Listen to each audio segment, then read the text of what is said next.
The next thing we're going to take care of is changing our profile photo. So when we select this here, when we hit this text here, we'll have a file dialog pop open.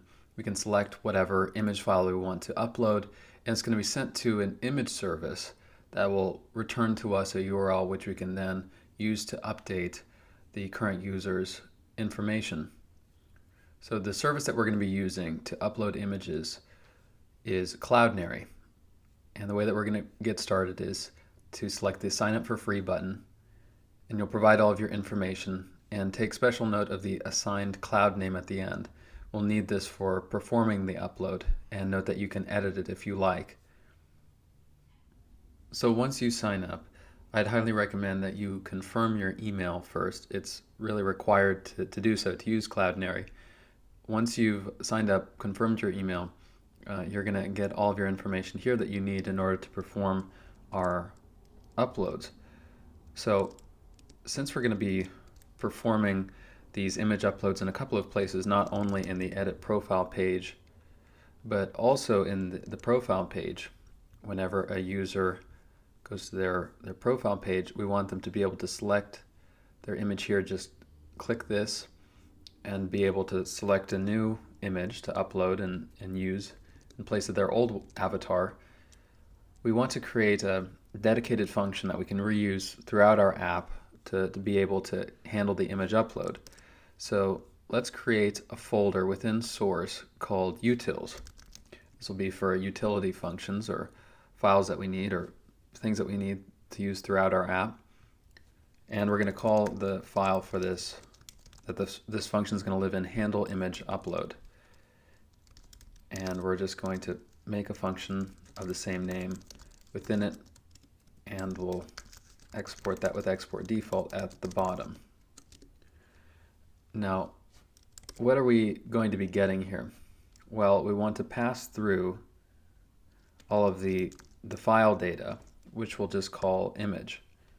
Now, all of this data is going to be collected on form data, a constructor called form data, which is going to return to us basically an object which we can use to collect all of our image information, including the file. But we're going to need to, on top of the file, include some meta information about our Cloudinary account. So to add anything to this object, we can use data.append. So we want to first append the file. So this is really going to consist of a key and a value. So the key for this first thing is the file, and remember that we're passing the file itself on this argument called image. The next thing will be what we're calling an upload preset. Now, we haven't touched on this yet, but an upload preset is something that we need to configure with Cloudinary. And we can go to settings and then go to upload,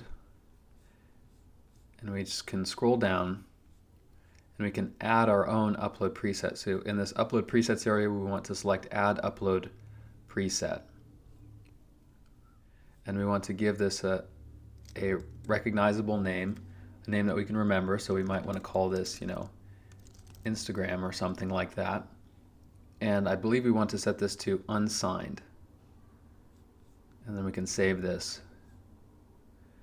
And once we have that, we can take that value, the name of our new preset, upload, we'll add a key called upload underscore preset, and then append the name.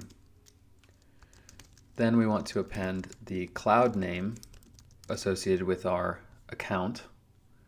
So let's go back to our dashboard and look for a cloud name up at the top here. And we can copy that and include that as the value for our cloud name.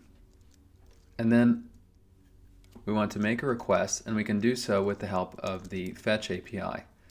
Now, since this is promise-based, we can make this an async function, and we can await the result of this. We can await fetch, and we're going to be making a post request to the following URL. So you'll need to write this down exactly like I have it. HTTPS api.cloudinary.com and then we're going to include v1 dash, or I should say underscore 1 slash, and then we need to include our cloud name once again, slash image slash upload.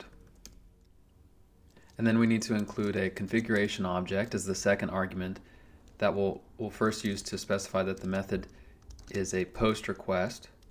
We're making a post request this endpoint, and we want it to accept application slash JSON, add the header application slash JSON, and what we're going to provide on the body of this request is all of our data that we've collected on the form data.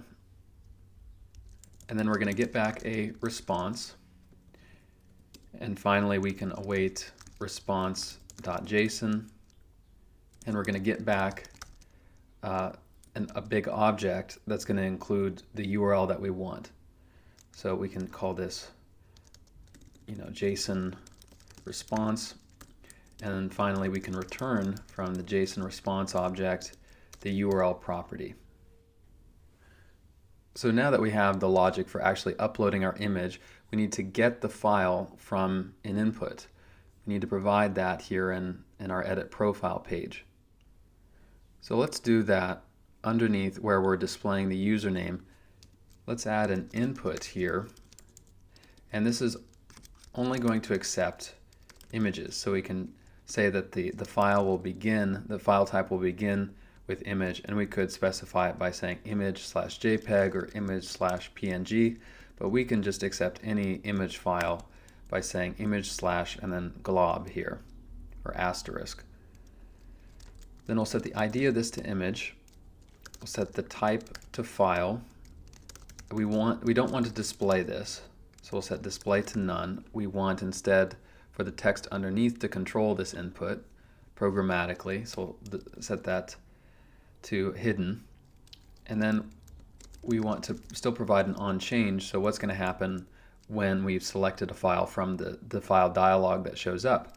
Well, we want to call a function, and we'll make this a local function and call it handle update profile pic, and we'll make that above our return.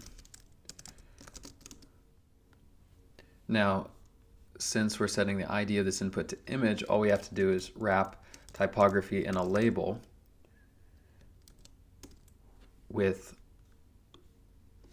the attribute HTML4 set to the same value image, so that when we click on this, our file dialog opens. Now, from this, we're going to get event data, and the file is going to come from event.target.files, and it's going to come from, I believe this is either an array or an array-like data structure. So we want to get the 0th element here. We want to get the first element in this array, and then that's what we want to pass to handle image upload. So we want to make sure that we import that from our file of the same name. Now again, this returns a promise, so we want to make this async and await the result of this in order to get back our URL. So for right now, let's just console log the result and make sure all of this works and see that we actually have our image uploaded. So let's try some different image. Go back to edit profile and change our profile photo. All right, so I'll select this image, and we get back a URL, and we can copy this. So it looks like the upload was successful, and there is the result. So now the goal is to actually get this displayed as our avatar right here. So we want to perform a mutation to actually update the avatar. We can just use kind of a modified version of the mutation that we already wrote to edit our user. We can just take all of this, edit user, and modify it to call it, say, edit user avatar, and we can pass through the ID, but now we only want to include, instead of all these other values, we want to include just the profile image. Again, in camel case, and it'll need to be a string and required, so we only want to set that value, profile image. The field profile image will be set to what's stored in the variable profile image. Now, what we're setting should be profile underscore image, and the variable is profile image in camel case. So we can still use mutation. We're going to bring in edit user avatar here.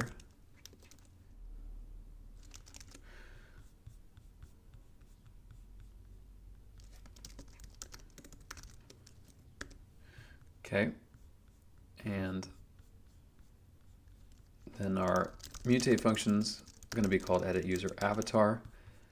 For variables, for the variables object that we create, that we pass to the mutate function, it's going to accept the ID again from user.id and profile image in camel case set to the URL that we get back from Cloudinary.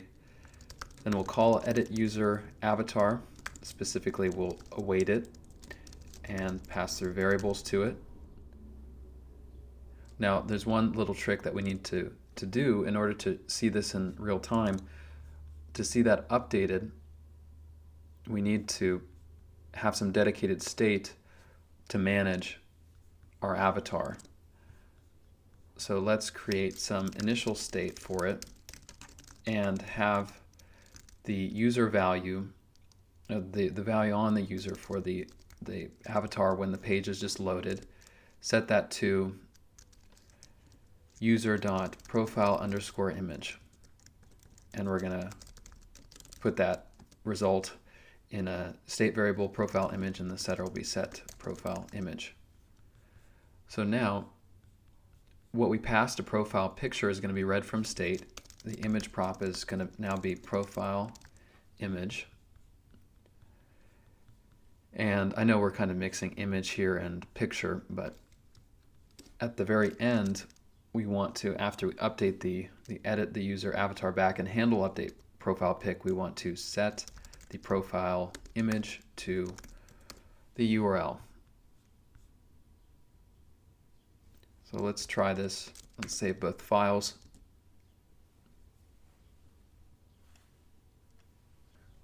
So we will change the profile photo. We'll select our image,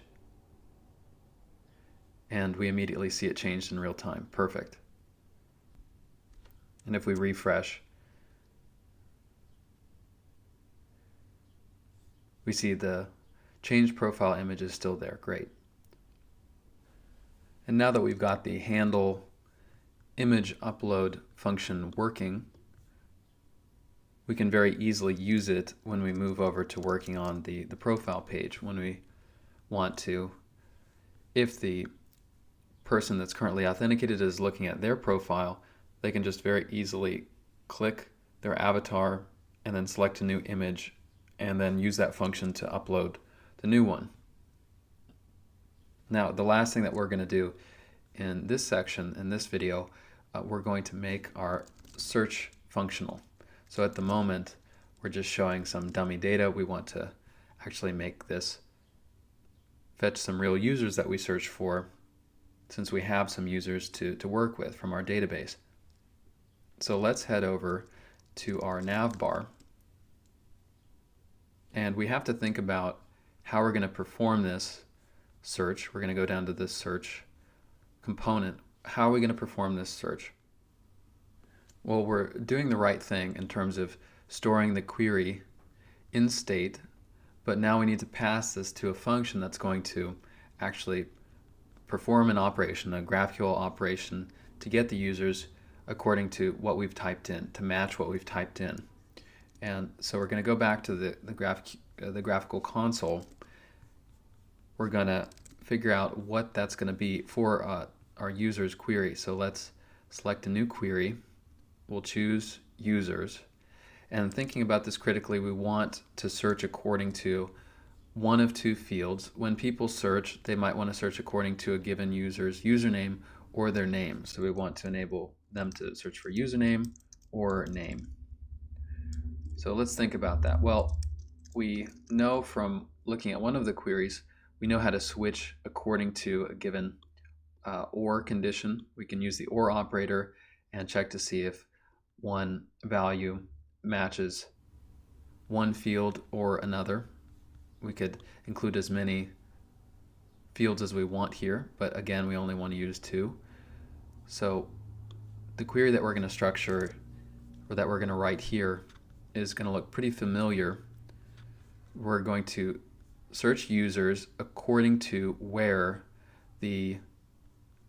OR username is equal to the value that the user's typed in the query, or name is equal to. But we don't, for search operations like this, it's best not to use equal. We don't want something that's exactly equal to a given value. If we were to use the equals operator, then we'd only have a match when we provide something that is exactly the case, when we have a perfect match for the value that a user's typed in. So say, for example, we wrote it like this, and someone's provided the entire username of a user. If I can write this correctly, again, we'll have to wrap everything in an array. So let me do that.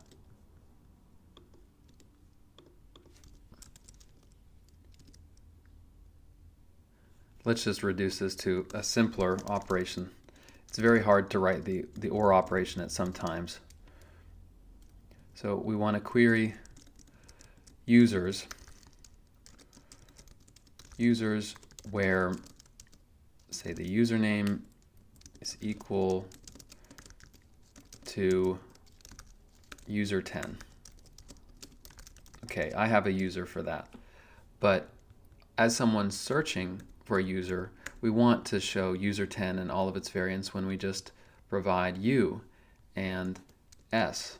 So this isn't an exact match. We want an operator to use instead of EQ where it's similar, not exactly equal. And for searches, you want to use something, when it comes to similarity, you want to use the underscore I like, which means is like operator. So when you provide just U, or you might need to provide something a little bit closer, say USER. Well, this is a poor example, but it's ideally supposed to function where if it's close to that value, then you're going to see it before it's an exact match. So let's try writing this from scratch. We want a query called search users, and we're going to use users where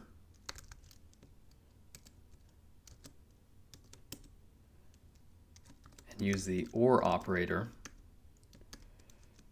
Username is like a certain value, or the name is like a certain value. Then for what we return from this query, what we want back, we want basically all of our users' fields to be able to show a given search result. So we want the ID, the profile image, the username, and the name. So we want just those four fields. So ID, username, name, and profile image. And then we'll provide a variable of query, which is optional. We'll provide that to both name and username. And if we provide a certain value for it, we should get a user if it's similar to either the name or the username.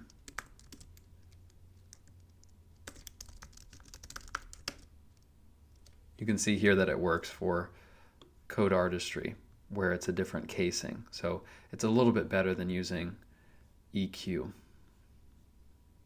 So let's take this query, and we're going to call this in the queries file search users,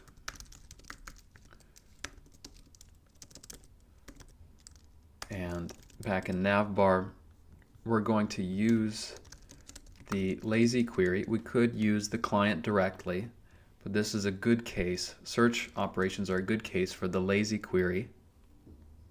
It doesn't need to be immediate, and it's not something that we're performing once and need to get exact results on. So this is where you want to use it.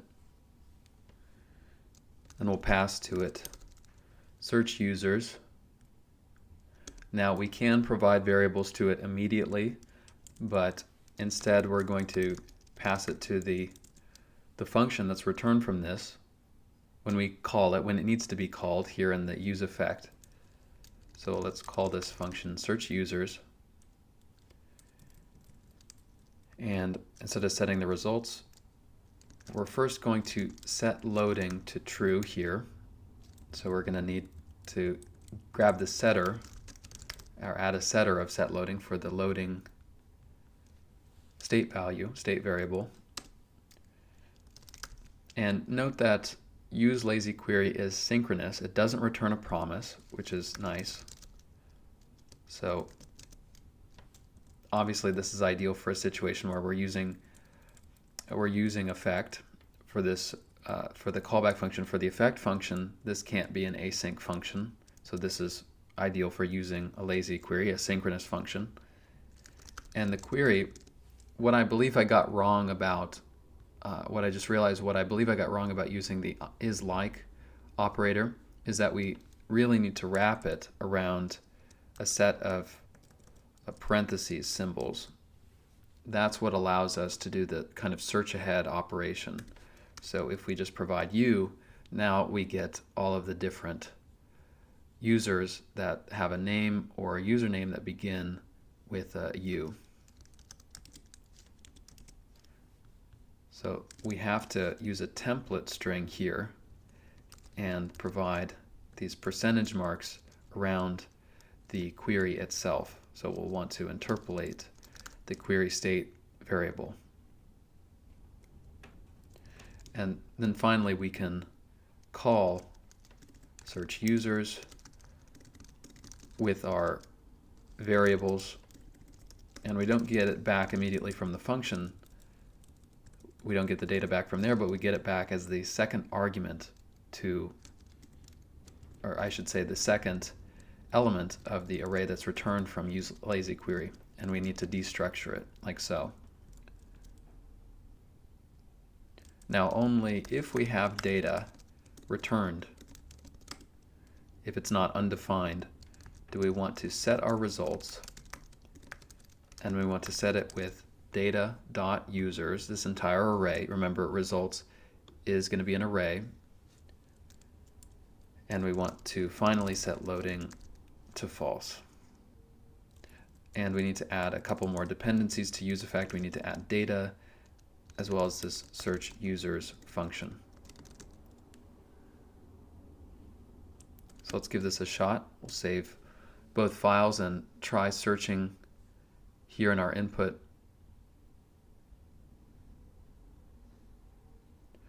And when we type in u, we see perfect. All of the users whose username or name starts with u, S-E-R, and then it's, if we type something exactly matching a user, we only see that one user.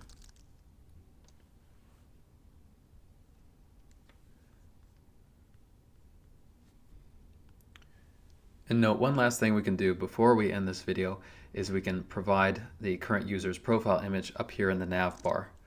So we just need to head down to our links, and here's where we can use context and grab our user context, import it to get me, from which we'll get the current user's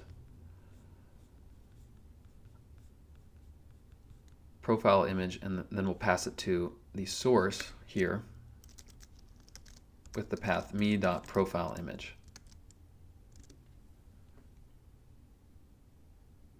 And since again this me subscription that we're executing is a subscription, we'll see that in real time whenever the avatar is updated within any page or component.